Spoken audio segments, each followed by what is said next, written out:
Бұл қыздар өздерінің жатақханаларындағы құпия бөлмені ашты және оларды қояндарды секілді пайдаланайын деп жатқандарын білді. Олармен нақты не істегелі жатқандарын біз Уровень 16 фильмінің шолуынан білеміз.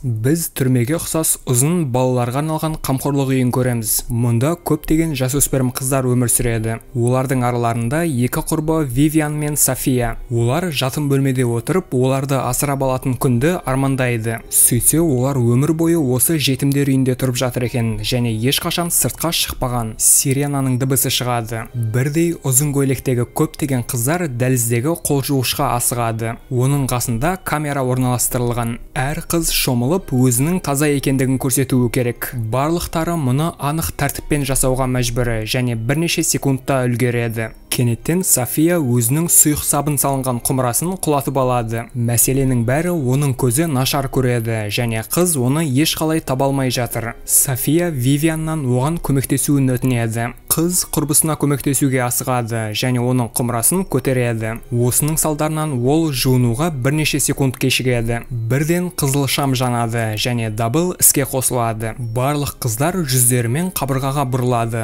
Құдды нағыз түрменің тұтқындары секілді. Дәлізден жұп қарауыл пайда болады да, жылап жатқан қыздардың алдыларынан олардың тәлімгері миссис Бриксил пайда болады. Бұл ұзын сары шашты сәнді әйел. Ол қыздарға қуанышты жаңалықты хабарлайды. Оларды 16-шы деңгейге ауыстырмақ. Бұл жетімдер үйіндегі соңғы жылдары және бұдан кейін оларды жаңа отбасы күтіп тұр. Вивиан және тағы да бірнеше қыз жаңа жақтау Роуз Холлға тап болады. Мұнда олардың ақыры оңаша кереуеттері болады. Вивиан өзінің бұрынғы құрбысы Софияны кездестіреді. Қыз бұл кездесуге өте қуанышты, алайда Вивиан оған толықтай салқынқандылықпен қарап тұр және бар түрімен оны әлгі сабын оқиғасы үшін кешірмегендігін көрсетеді. Таңғы астан кейін София құрбысын әжетханадан табады және тағы да одан кешірім сұрайды. Дегенмен Вивиан бұрынғы құрбысының жағасынан алады да бұрынғы оқиға туралы ешкімге айтпастан аузын жабуды талап етеді. Кезекті дыбыс дабылы естіледі. Миссис Бриксил пайда болады да көп ұзамай жетімдер үйінен жаңа демеушілер пайда болып, өздеріне жаңа қыздарды таңдайтындарын айтады. Мұның соншалықты маңызды жайт екені соншалықты бітірушілерге тіпті сыйлықтарды ұстатады. Бұл олардың есімдері белдігінде жабыстырылған ақ түсті шілтер көйлек. Біз қыздардың өз есімдерін оқи алмайтындарын білеміз, өйткені әріп танымайды. Оларды жаппай еңбектенуге, тыңдампаз болуға және бастысы өздерінің терлеріне жақсылап күтім жасауды үйреткен. Ал барша қалғандарын шамасы үйретпеген секілді. Жетімдер үйіндегі қыздар бақытты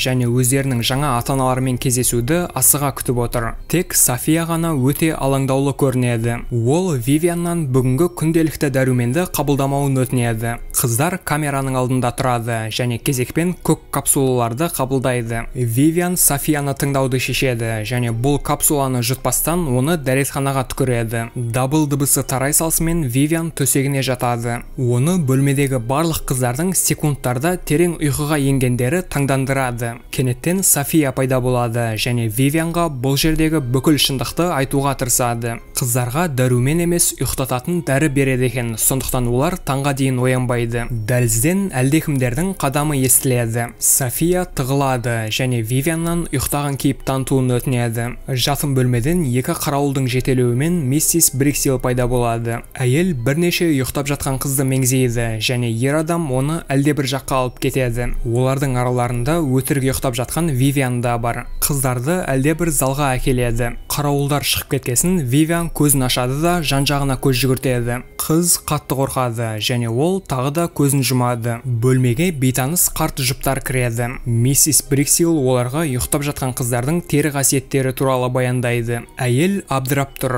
ал ер адам одан өз таңдауын жасауды талап етеді. Ханым екінші қызды таңдайды, Оливияны, және күйеуінен осы қызметті төлеуін өтінеді. Бұдан кейін Вивианды жатын бөлмеге әкеледі және кереуетіне жатқызады. қорқытады. Қызды қорқыныш жаулап алған. Сөйтсе, демеушілері оларды асырап алмайды екен, базардағы тауар секілді сатып алады. Бірақ олардың әрі қарай қыздармен не істейтіндігі белгісіз. София пайда болады да құрбысына неғұрлым тезірек жетімдер үйінен қашып кетуді ұсынады. Сөйтсе, ол 13-ші деңгейден бері дәрумендерді қабылдамайды екен және мұнда түнде не болатындығы туралы барлығын біледі. Жетімдер үйі өте қауіпті, бірақ олар қайда қашады? Қыздарға өне бойы сырттағы ауаның уланғанын және тыныс алуға жарамсыз екендігін айтқан. Күндіз тағы да бір оғаш жағдай орын алады. Олар дәрігер Мирамен танысады. Ол әр қызды мұқият қарайды және Вивианға күлімсірейді. Бірақ ол мұнда ешкімге сенуге болмайтындығын біледі. Түнде барлық қыздар ұйықтататын дәрінің әсерінен ұйықтап жатқанда Вивиан мен София қашу жоспарын талқылайды. Бұл үшін олар өту картасына қол жеткізулері керек.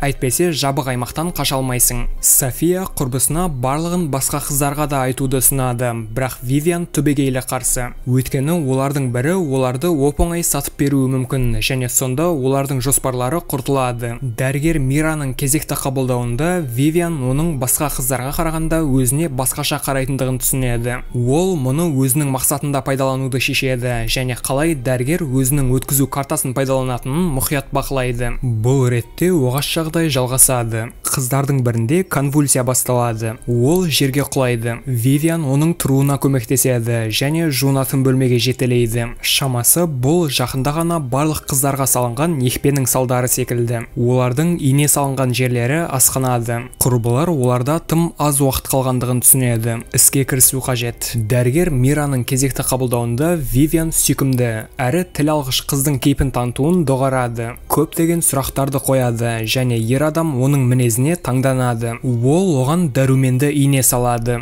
Бірнеше уақыттан кейін Вивианға София кіреді. Түнде ол қарауылдардың бірінің өту картасын алмақшы. Мәселенің бәрі ол ұйықтап жатқан қыздардың жатын бөлмесіне жиі кіреді және оларды түртеді. София мен Вивиан өздерінің жоспарларын эмоционалды талқылағандары соншалықты оларды екі басқа қыз естиді. Олар тіл алғыш әрі сабырлы Вивианның ашуға еніп өзінің наразылығын білдіріп жатқандығына таң қалады және барлығын айтып беру үшін миссис Бриксилдің бөлмесіне асығады. Жетімдер үйінің қожайыны Вивианды үлкен торға жабады және дәрігер Мирамен әңгімелесуге кетеді. Сөйтсе олар жұп екен және олардың бүкіл кәсіптері заңсыз. Әйел барлығын полицияның біліп қоятындығынан қорқады. Ол қыздарды бүкіл уақыт бойы наркозда ұстауға бар. Мира бұның біріншіден қымбат екенін түсіндіреді. Екіншіден бұл олардың денсаулықтары мен терілерінің жағдайына кері әсерін тигізеді. Түнде София қашуға дайындалады. Ол төсектен жіп жасайды да қарауылдың келуін күтеді. Ер адам бөлмеге еніп кезекті қызды ұстауға тырысқанда София оның артынан келіп оның мойнына жіпті кигізеді. Алайда қарауыл әлсіз қызға қарағанда әлдеқайда күштірек және бір соққымен оны еденге сұлатады. София қашуға ұмтылады,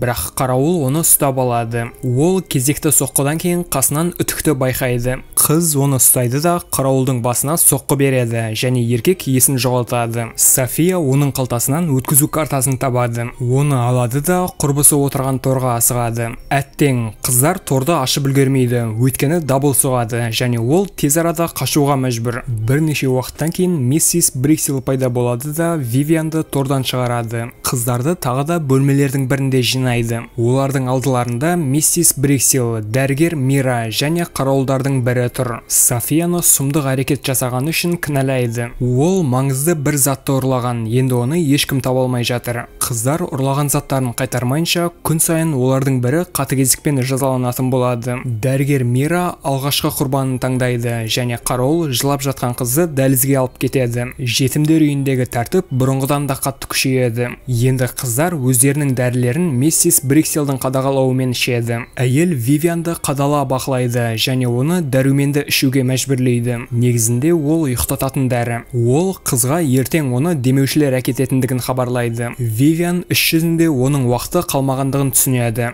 Түнде ол ұйықтататын дәрінің әсерімен күресуге тырысады және қолын өткір шаш қыстырғышпен жарақаттайды. Бейсаналық күйде қыз Софияның төсегінен өткізу картасын табады және кіреберіс есікті ашуға тырысады. Әттең, онысынан ештеңе шықпайды, өйткені бұл карта құлыптанып қалған. Вивиан есікке шарасыздықпен қарайды және картаны бұрағыш ретінде пайдаланып ілмектерді шешеді. Есікті ашқасын Вивиан дәлізге шығады да жетімдер үйінің басшылығына қарай жылжиды. Бұл уақытта дәрігер Мираның кабинетіне миссис Бриксел кіреді және қасына өзінің өткізу картасын қалдырып, оның үстелінен әлдебір нәрсені іздейді. Вивиан кабинетке кіреді және жетімдер үйінің қожайынынан Софияның қайда екендігін сұрайды. Әйел Софияны жертөлеге жауып қойғандығын айтады және Вивианды транквилизатор дозасымен емдегелі жатыр. Алайда қыз жайдан-жай беріле салмайды. Олардың араларында күрес басталады. Вивиан дәрі инесін алып үлгереді және оны миссис Брикселдің өзіне салады.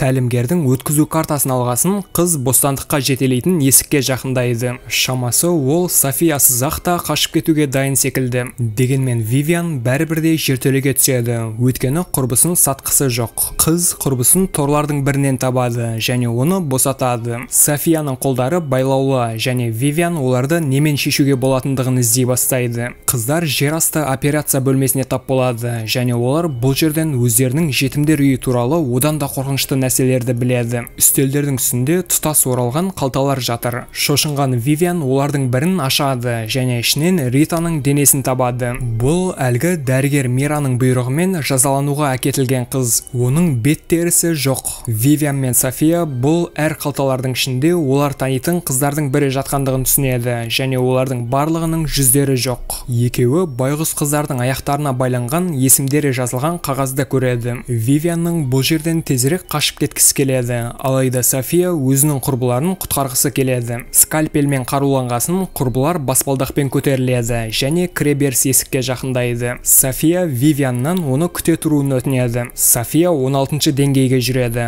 ал Вивиан қалай қарауылдың есікті ашқанын көреді. Онда ол әлі ешқашан болмаған. Қыз онда не бар екендігін білгісі келеді. Бұл қабырғада үлкен экраны бар әлдебір кабинет. Оны түрткесін Вивиан жарнама бейнесін қосады. Онда дәрігер Мира мен миссис Бриксел өздерінің тері жасартқыш клиникаларын ұсынуда. Барлығы өте оңай. Клиентке көптеген әртүрлі әдемі жүздер ұсынылады және ол өзіне ұнағанын таңдайды. Донор қыз үнемі синтетикалық препараттарды қабылдайды. Донор мен клиенттің ДНК-сын толықтай үйлестіру үшін. Осының арқасында жаңа жас тері оңай әрі ауырсынусыз киіледі. Вивиан шарасыздық пен қорқыныштан жылайды. Бұл уақытта София қалған қыздарға жан түршіктірерлік шындықты айтып береді, бірақ олардың оған сенгілері жоқ. Жетімдер үйінің тәрбиешісі Софияны торға қайтару үшін міне қарауылдарды шақырайын деп жатқанда бөлмеден Вивиан пайда болады. Ол өзімен бірге қолдары байлаулы миссис Брикселді әкеледі. Ине препаратынан кейін әйел өзін нашар басқаруда. Сол себепті барша күнәләрін лезде мойындайды. Оның үстіне қыздар миссис Брикселден жүз алмастырудың іздерін табады және ол да біреудің терісін пайдаланғандығын түсінеді. Қыздар осы уақыт бойы оларды құтқармағандарын және жақсы өмірге дайындамағандарын біледі.